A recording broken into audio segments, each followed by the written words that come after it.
ပိတောမြာတိလောက၌ဖြစ်ပေါ်တတ်သောပိဒုက္ခအပေါင်းသန္တရာ၌ဖြစ်ပေါ်တတ်သောပိဒုက္ခအပေါင်းတို့မှကင်းလို့စေတတ်သောဘာနာတိလဘာဝနာတိဟုသောအမှုအစုစုတို့ကိုပြုလုပ်ကြပါ၏ရှင်ဗျာဒီကုသိုလ်ဤဥပါဒကိုမိဘဆရာသံဃာတော်အပေါင်း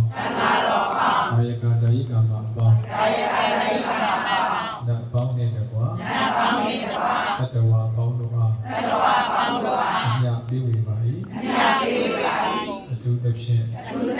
တပိတော်များကိုဆောက်ရှောက်နေကြသောမြင်အပ်မမြင်ပုဂ္ဂိုလ်အပေါင်းနတ်ပေါင်းတို့အား၎င်း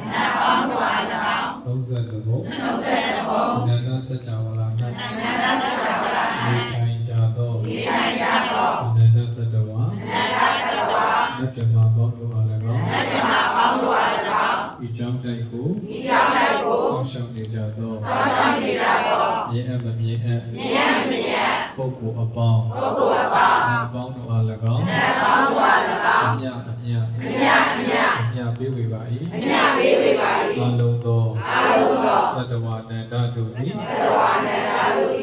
အမြရချပါစေကုန်တည်းကုသိုလ်